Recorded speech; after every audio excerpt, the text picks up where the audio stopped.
Reflex actions.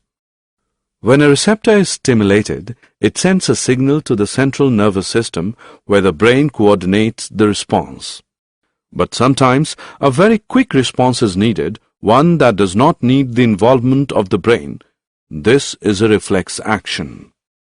Reflex actions are rapid and happen without us thinking. Example, you would pull your hand away from a hot flame without thinking about it. The process is as follows. A receptor detects a stimulus. This is indicated by the red on the hand. A sensory neuron sends a signal to the relay neuron. Then relay neuron sends the signal to the motor neuron. Then motor neuron sends a signal to the effector. Then effector produces a response. As a result, the hand is pulled away quickly.